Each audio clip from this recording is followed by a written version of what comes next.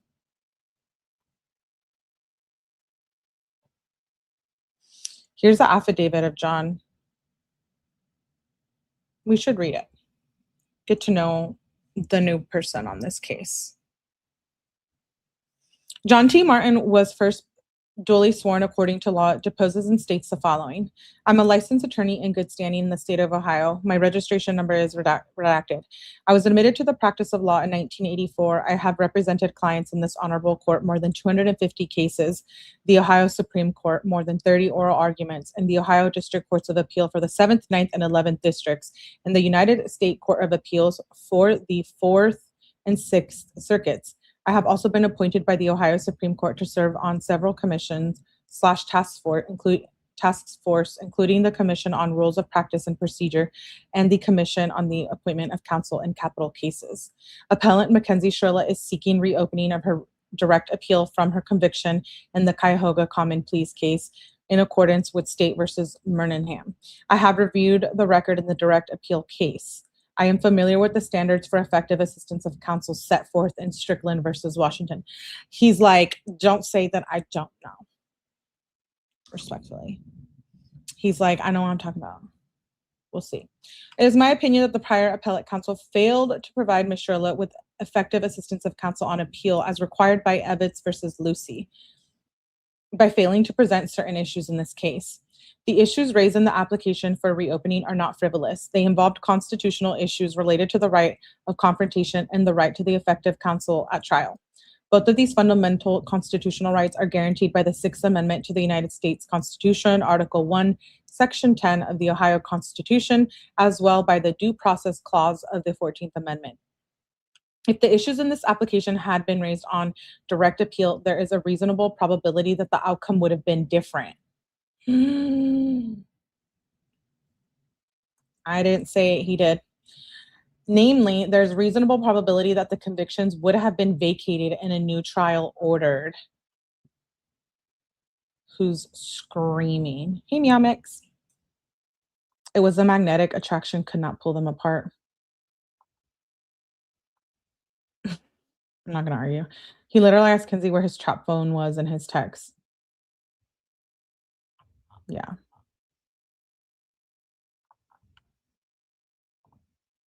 Don't get anxious, Robin. We love you.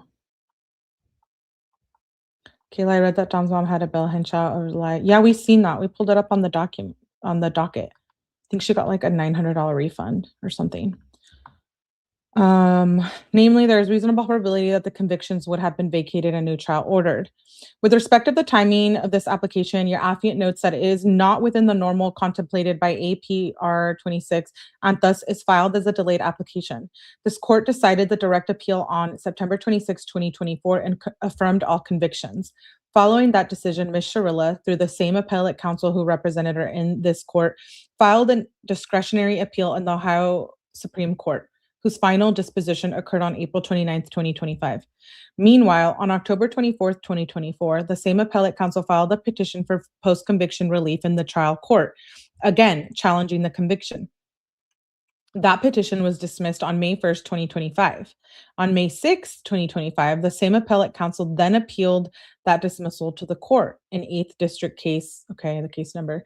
This court affirmed the trial court's dismissal of the post-conviction relief petition on March 12th, 2026. Throughout the time period discussed in the preceding paragraphs 8 and 9, Ms. Shirilla was only represented by the same attorney whose effectiveness is now being challenged. Obviously, that attorney could not have presented the issue of his own ineffectiveness in this court, nor should Ms. Shirilla be prejudiced because, as a layperson, was unaware that she was receiving ineffective assistance of counsel. Yeah. Interesting.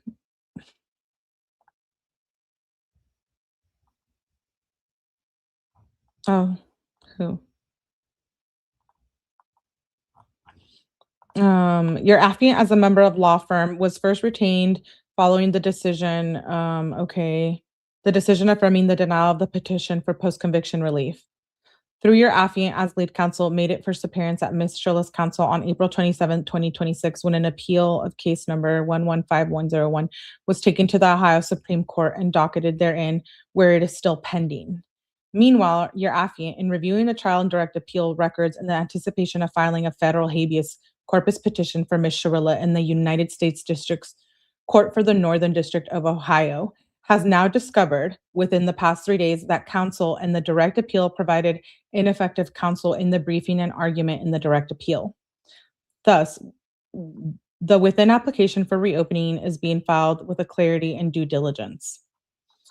July 27th, 2026. Wow.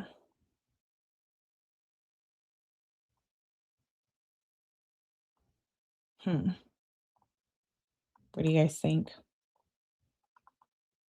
Hi, hi, 𝗵𝗡. I'm glad you made it. Thanks for being here. No, I see you, 𝗵𝗡. He said in the last 3 days they found information. That's what it says. He says, I'll repeat that part. Meanwhile, you're affiant in reviewing the trial and direct appeal records in anticipation of filing federal habeas corpus petition.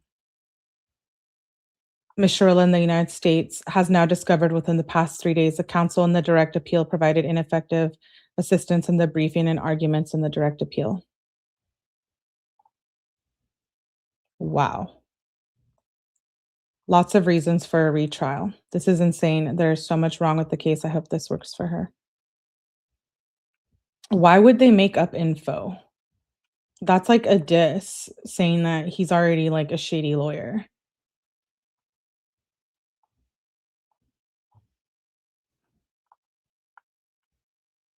That is not okay.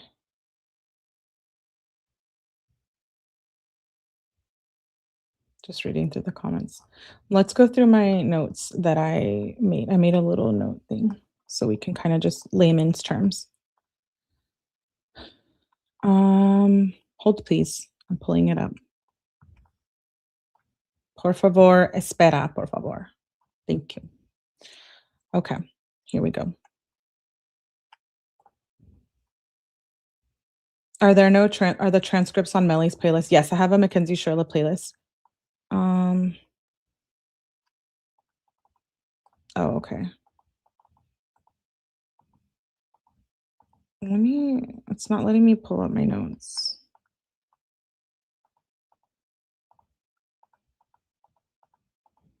Hold on. I don't know why. Oh, here we go. Okay. So,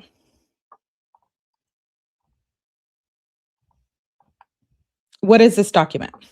The filing asks the Ohio Court of Appeals to reopen Mackenzie Shirilla's appeal because her new attorney argues that her previous appellate attorney was ineffective and failed to raise important legal arguments. The main argument is the filing does not argue factual innocence. Instead, it argues that the appeal was mishandled because stronger constitutional arguments, particularly ineffective assistance of trial counsel, were not presented. The three major issues. 1, the coroner's reports. The defense argues that the manner of death was changed from accidental to homicide without following the proper legal process, and the trial counsel failed to object. Why not following the legal process? I just want to understand. Do you have a separate trial transcript for playlist? I don't think so. It might be mixed in, but I can do that. And we're about to start the actual trial transcripts too. Hold, please. Excuse me while I take a drink. I don't want to be rude in your ear.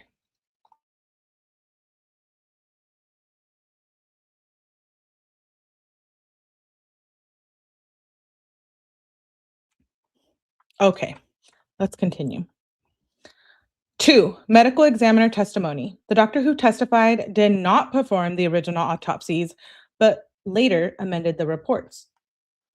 The filing argues this violated Mackenzie's confrontation rights and should have been challenged. Number 3, July 17th text messages. The defense argues important messages that could have challenged the prosecution's theory were never admitted because trial counsel failed to properly authenticate them. Why this matters. The new attorney argues that raising ineffective assistance of counsel would have been reviewed under a more favorable legal standard than the plain error argument used in its original appeal. The delay. The filing explains it was submitted late because the same attorney handled Mackenzie's appeals for years and could not realistically argue his own ineffectiveness. Yeah, right. How is it gonna be like, excuse me, but I am ineffective. Melly, YouTube came up before the rapper. Yay. Oh, I know, I get that a lot. Hmm. Oh, okay. Let's take a deep breath. The filing explains it was submitted late. Oh, wait, did I just read that? Yeah. New counsel says these issues were discovered after reviewing the case for possible federal habeas proceedings. The requested relief is the defense asks the court to reopen the appeal, consider the newly raised ineffective assistance claim, and, if warranted, order appropriate relief that could ultimately include a new trial. The key takeaway: this filing is a procedural challenge to the quality of Mackenzie Shirilla's legal representation. It does not decide guilt or innocence. It argues that constitutional issues were not properly presented on appeal, and they deserve judicial review.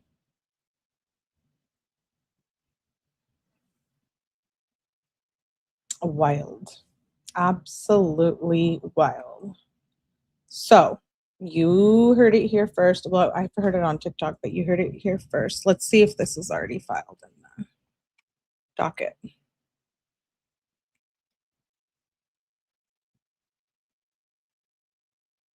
And shout out to who got me the document as well. You are very appreciated, my friend. No? Y'all heard it here first. Mm-hmm. Yep. I'm sure it'll be coming up on your For You page, or yeah, For You page and here in the next day or so when Chris Cuomo gets his hands on it.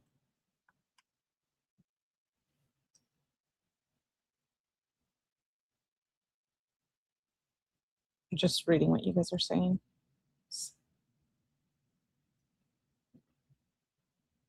I'm pretty sure her lawyers know he did not go to bat for her. So yeah. They were in high school together, a couple grades apart. Why you keep saying that?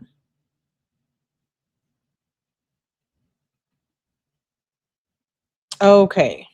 Let's be nice to each other. I did. I want to go over that.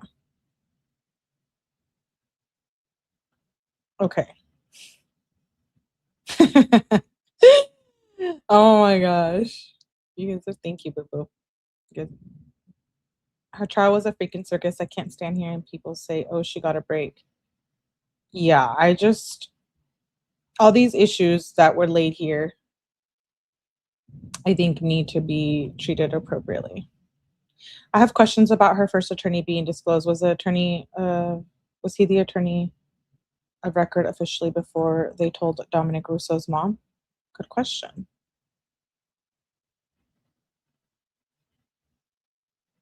Good question. So there it is. Now we have to wait and see. I don't know. I think I looked this up earlier, but I don't know what the allotted wait time is for this. I think it said that there wasn't like a specific time. So let me look it up with you guys. I think they have like all the time. How long?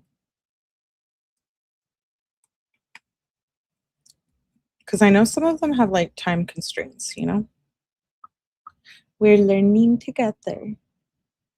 It says the Supreme Court of Ohio does not have a strict internal deadline or time limit to decide whether to accept or review an appeal. However, the court generally announces its decision to accept jurisdiction appeal within 3 to 6 months after the opposing party files their response memorandum. An appellant has 40. Okay, well, we already know that. The opposing side has 30 days to file a memorandum in response. Once briefing is complete, the justices review the case internally, which usually takes 90 to 180 days.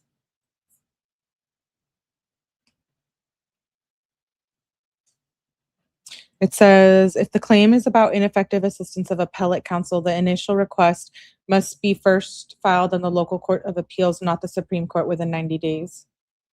Oh, interesting.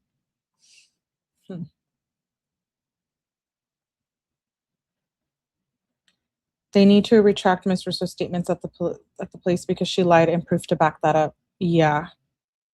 There is, unfortunately, there is proof of it. By their own hand, too. It's Dom and Mackenzie's own videos. She got no breaks. If anything, she's been made out to be worse than she was, and everyone else is a saint.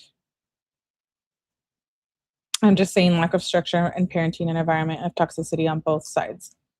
Yeah, I like that. Thank you. Wooded creatively. They need to, oh yeah, exactly. Kay, Kay, I know you're very passionate, but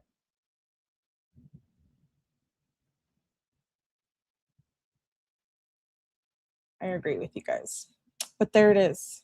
Y'all heard there is something wrong with a 16-year-old boy dating a 13-year-old. We're kind of going through that with the David case, right? The David and Celeste Rivas case. No, it's not normal. I guess you guys can, replay viewers can let me know what they think in the comments.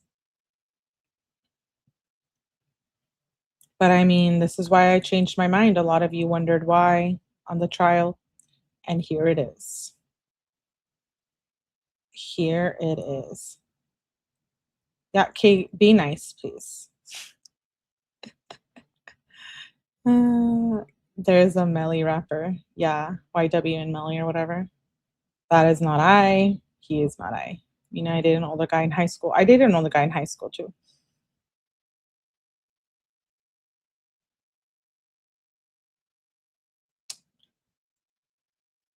Yes, there is Melly. Yeah. But I really did like, what do you tell someone, like, break up on your 18th birthday when you've been together for years? That never worked. Hi, Sosa.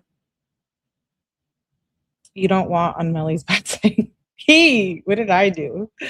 I'm just here reading.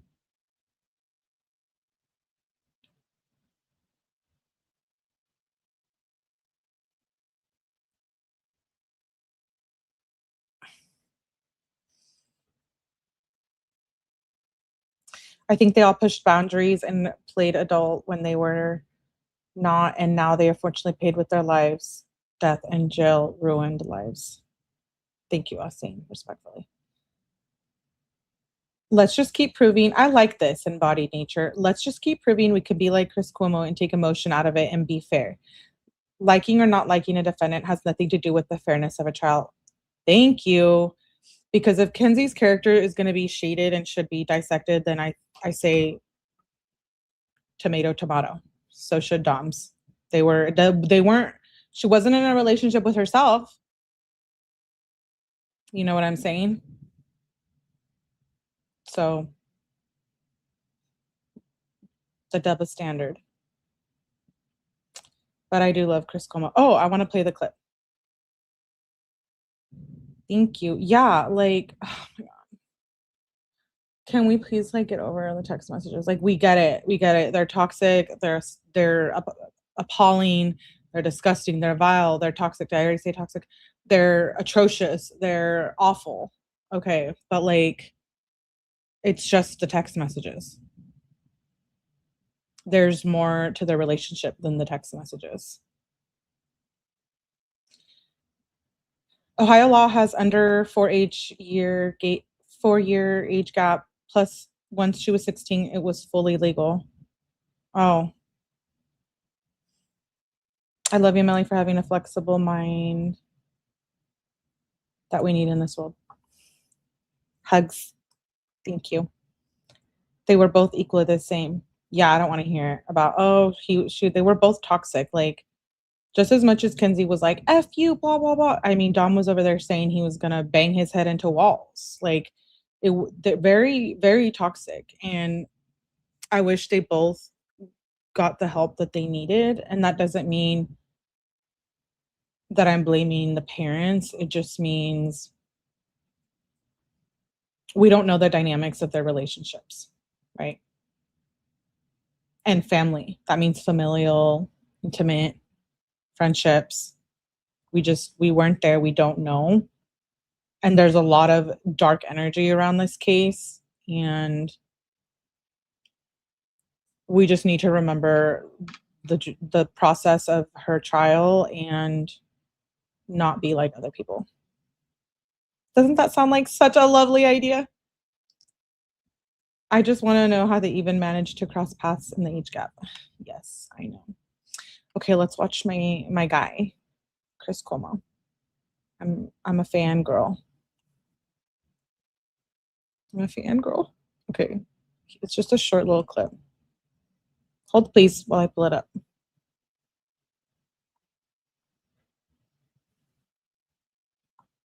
Request for reconsideration is being given short shrift. I think I'm going to turn off this. Let's see how this is. Yeah, is being given short shrift by the prosecution. And that goes for, like, sorry to interrupt so rudely. And it goes for everyone involved. Like Landon and Rosie, like, they haven't been charged with anything, and all they're guilty of is being friends with Mackenzie, and no one deserves to be bullied like that. And same with McChicken. You know, like, can we just not do that? Thank you. Yeah, Vicky Brat says, I still think she's failing, but didn't get a fair trial. Yeah. Yeah, I'm not here to, you know, if we have to, then we have to, but I don't want to make it about, like, what's been going on, you know, like trashing each other and stuff, but it should go both ways. If you don't want one family to get trashed, then you should want that for the other. If you want to talk about being genuine and, quote, fair.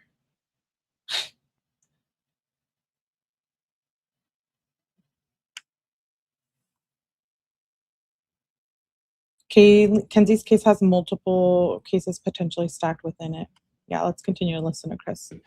They're arguing a very interesting and straight line analysis, which is, I don't want to go too into the weeds, but maybe you guys want that. So the Mackenzie Shirilla case, as we all know, if you're into true crime at all, she was convicted of taking the car and basically running it into a school and killing her boyfriend, killing one of her we watched this because I'm like, school? No, honey. It was what was it? Wasn't it like an electrician building or something? We just went through this. Oh, pipeline repair and maintenance products. Pipeline repair and maintenance products, yes. The Politico building. And friends, and almost killing herself. The problem with the case is pretty thin. It was a pretty good trial in terms of, like, you know, checking all the right boxes and the prosecution making the case. There were a couple of fundamental errors made by Mackenzie's team, in my opinion. Now, well, it looks like Chris here was right, eh? He's been getting a lot of hate too.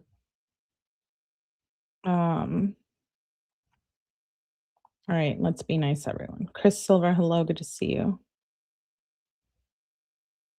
Yeah, be nice before you go in the corner. They're clearly shoving a narrative down our throat, and why it's just a manufactured hate campaign to distract, in my opinion. Yeah. I say my opinion because if there were real and objective errors made, then that's going to be her best chance as ineffective counsel, which is a very common basis for appeal. Now, you will say, yeah, but hasn't she appealed already? Yes, multiple times. And the big problem that she has is a statutory timing issue, which I'll talk about. The substantive problem for me with the case was, one, you had to believe that she wanted to kill herself also for the charge that the prosecution went for. And they chose a bench trial, which was, I believe, a huge mistake. They're very rarely picked.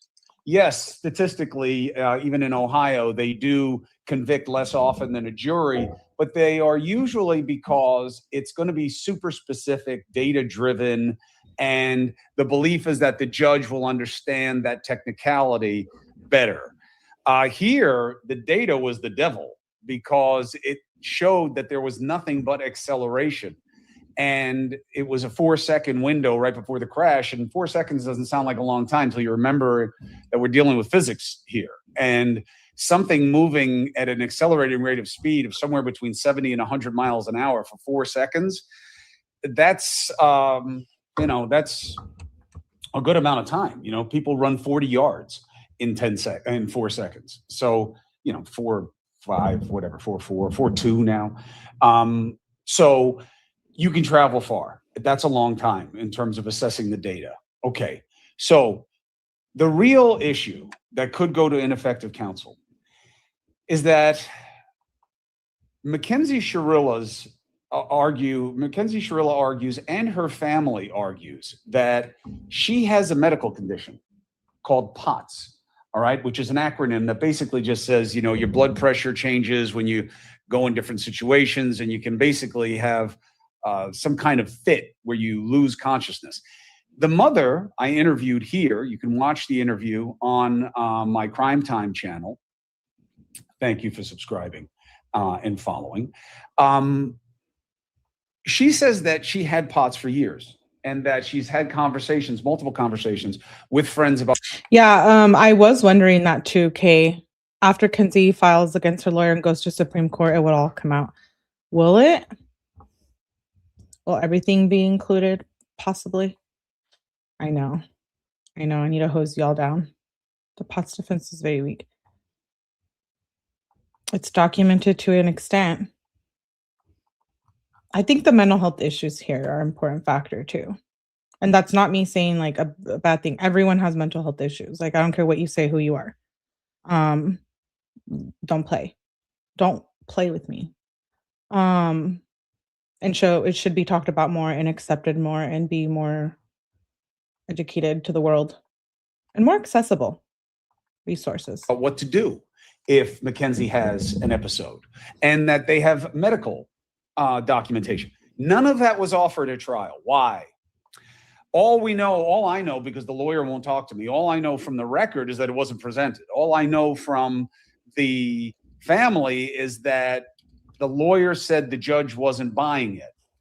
But I believe that there is a legitimate basis. Now, understand this, and this is where it can get a little hard. Mackenzie Shirilla did it. Am I surprised it was bound over? Meaning that she wasn't tried as a juvenile? A little. I think that I would not have been surprised if this had been dealt with as a juvenile case. Why? Because it could just as easily have been deemed an accident. Why?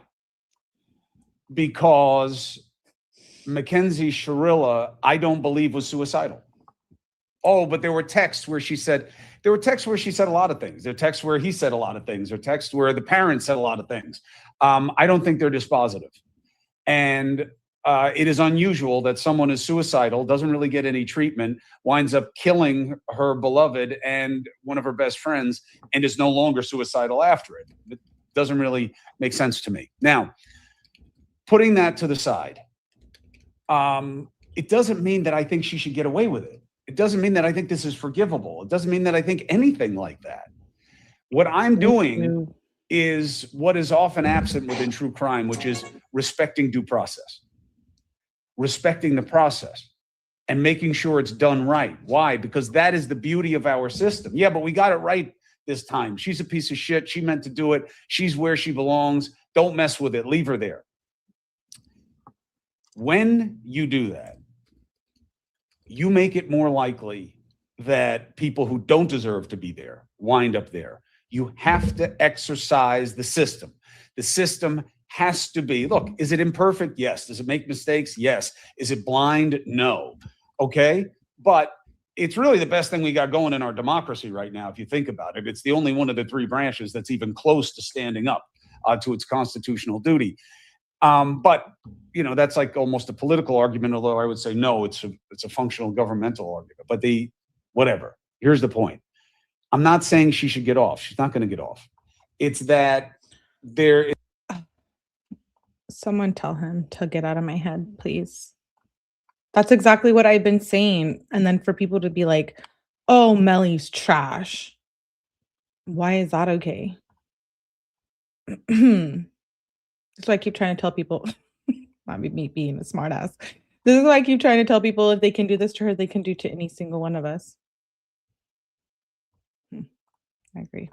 It's that the biggest implication of what I'm saying is that there would be a trial where they allowed evidence of the pots. Why? Because if the pots is the reason, Wait, I really do love listening to him. I'm going back a little bit. it's that the biggest implication of what I'm saying is that there would be a trial where they allowed evidence of the pots. Why? Because if the pots is the reason that she kept accelerating and crashed through the thing because she had an episode, which she has had in the past, then I don't know how they get the charge on her. Even a judge who doesn't seem to like her, I don't know how you get it. Because there is a legitimate medical explanation for what happened, which makes it an accident. And we can agree that the judge was a little, like a wee bit out of control for what she did. Like she shouldn't have interrupted Natalie Shirilla during her character statement. I don't think anyone should, like how she was. So that shows bias to me. And like she already knew what she was thinking before she went up there and did her job. The thing, because she had an episode, which she has had in the past. And not at the hand of her own research and whatnot. I don't know how they get the charge on her. Even a judge who doesn't seem to like her, I don't know how you get it. Because there is a legitimate medical explanation for what happened, which makes it an accident, or maybe makes it manslaughter because she should have known that she has the thing and she shouldn't have been driving or whatever. However, I'm not saying that it is a complete defense here. Why? Because there's no data that anything was done. The wheel never moved. There was no action. No, and that's what's good about here. Like, except for 𝗝𝗲𝗹𝗆𝗆, very passionate. But yeah, Alleges been a 𝗲𝗶𝗆𝗆 for a long time. And we're gonna keep that going. We're not gonna judge each other on this or that. Like, we can have opinions and be respectful. Healthy debates, if you may. Okay? See, every day we are trying to be better people, even here on YouTube. That judge changed her whole speech on her into something it wasn't. Yeah. Yeah, that's what I'm saying. We can agree to disagree, but we keeping it classy. Okay? Okay. On the pedals, and you'd have to think that it's unlikely that she wouldn't have had any type of reaction, or that the guy next to her wouldn't have done anything. This clip was sponsored by Morgan & Morgan. As you know, they are American. Okay, Chris. That we were, and check it out. Love Not complete. That. Love that for you. Love that for you. Where are we with this? Because that's all old news, everything I just said, as long as you've been following the case. Because I don't think a lot of people know that her counsel failed to present any of the medical evidence. And if you're like me, you thought he made it up for trial, that they made this up, that they were just going with this at trial as a way of dealing with the charges. But if the parents are right and the documents that they show aren't fake,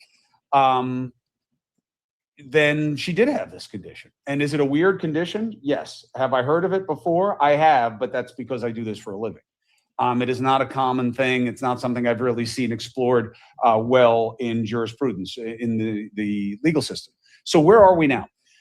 So her appeal failed. Why?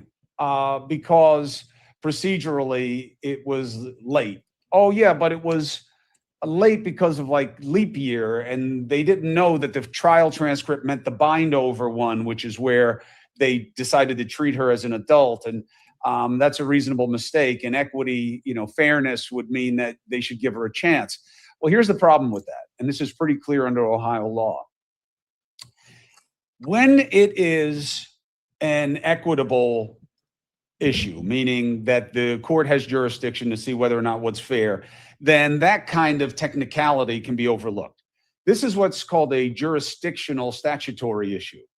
And as a jurisdictional issue under Ohio law, they have to follow what the legislators put in there. And if there's no exception or forgiveness for this, and there isn't, there's just a 365-day count. They say, yeah, but it was leap year and this and that.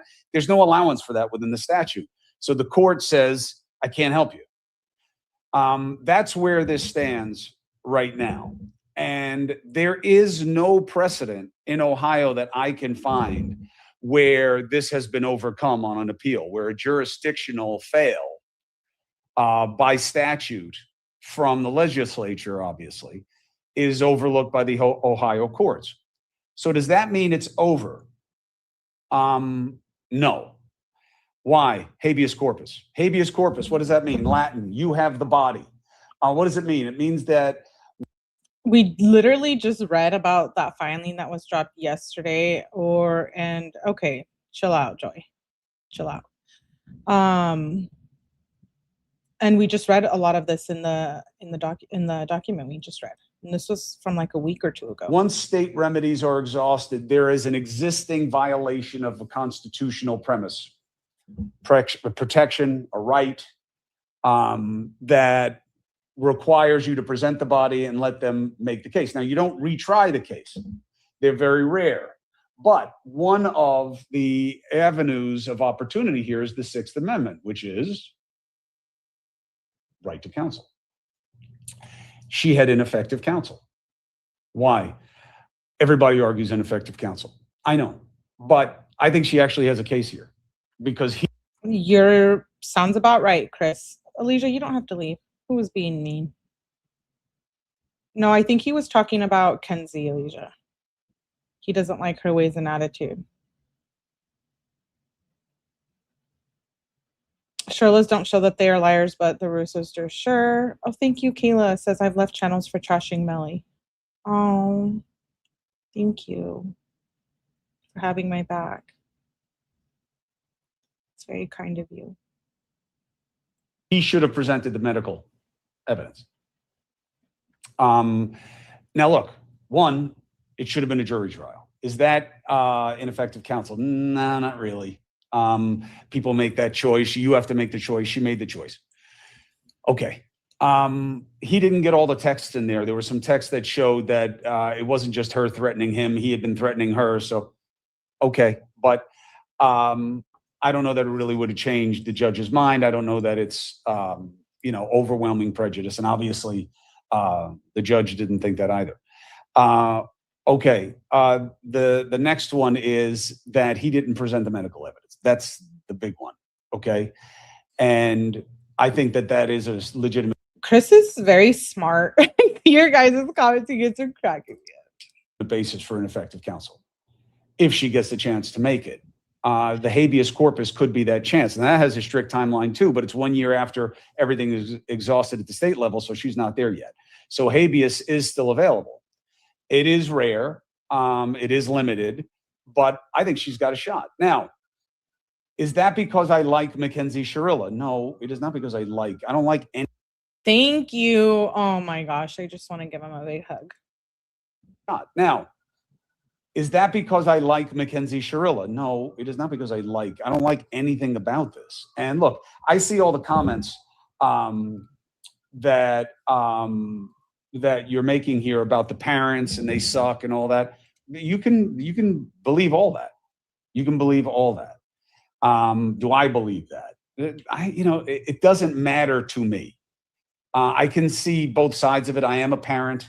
I have a 16-year-old, a 20-year-old, a 23-year-old. I understand parenting. I've covered it for years and years and years beyond my own experience. Okay. Now, it's not incorrect. Something being known about during the trial. Wendy Williams enters the chat. I don't know who that is. It's not Wendy Williams. So I'm looking at the picture. I know Wendy Williams. Anyway, it was known during the trial. What does that mean? Was evidence produced? Was it put on? No, not in any significant way. That's what I'm saying. And look, are people with POTS allowed to hold a driver's license? That's a good question. That's a good question. We'd have to look at how Ohio deals with it, because there are, a lot of people who have seizure disorders where you can't. Now, is this a seizure? Technically, no. I don't know. We'll find out. I'll find out right now.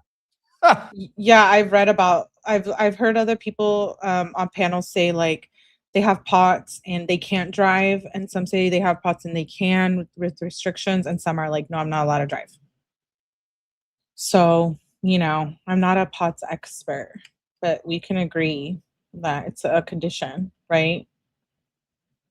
And now whether Kenzie had it or not, it is documented, but that's all really I know from the documents. Do I think they're lying about it? No. I don't. Where you can't. Now, Mackenzie always talked about not feeling good, so I don't know if that's part of it or something else was going on.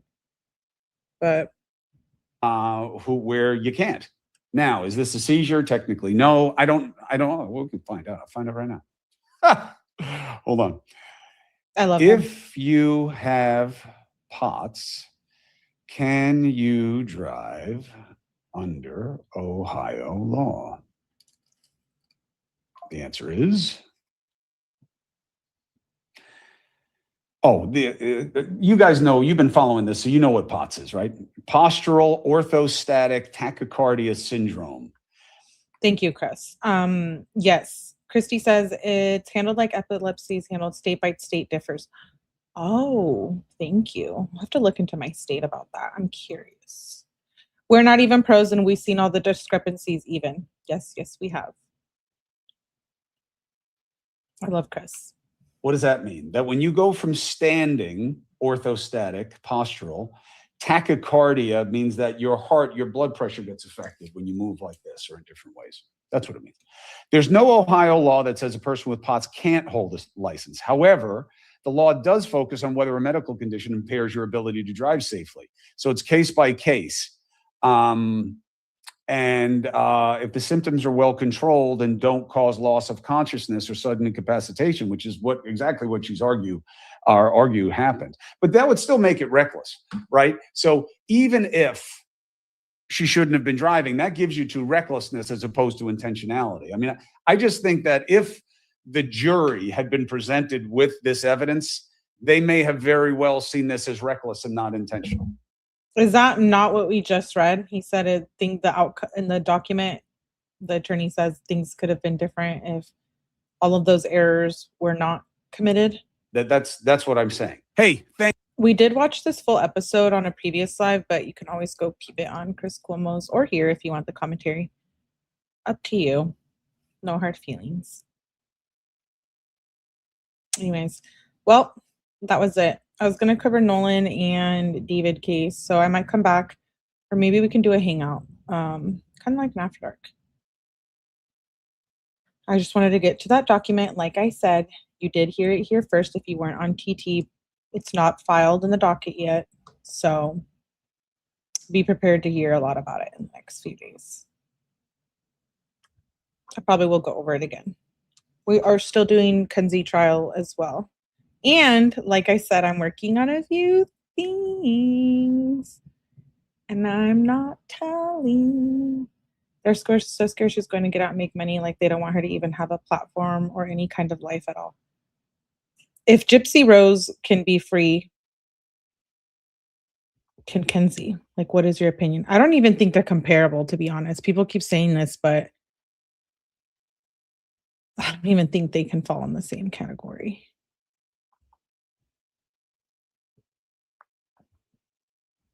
I really don't. Hi, Legally. Thank you for being here. Melly, stop teasing us. He. I'm working. I might have not been live, but I've been going through a little project. Do a Celeste update. Yes. Yes, I had one scheduled and I changed it for this. So just wanted to make sure I cover everything, all things Mackenzie. Because I have been following this since 2024. So shout out to the replay viewers. Shout out to everyone here in the live chat. Everyone who supports. We will be having a members only here. I think 1 or 2 maybe this week because I missed one last week. I'm sure the homeowners settled with Kendall because their health insurance won't kick in because they know whether they can pass the buck or not. Wait till that old. Oh, okay, Kay. I hope Kendall is okay. Me too. Anyways, yes, keep your eye out, your notifications on to all. So if I do come back, you get notified. I always schedule at least 30 minutes so you guys get the notice or the notification. Please make sure you hit the like button. Let me know in the comments what you think. We tried to be good today. Thank you, Debbie. You're amazing too. RIP Dom and Davion. They are still victims, but Mackenzie got done wrong in her trial.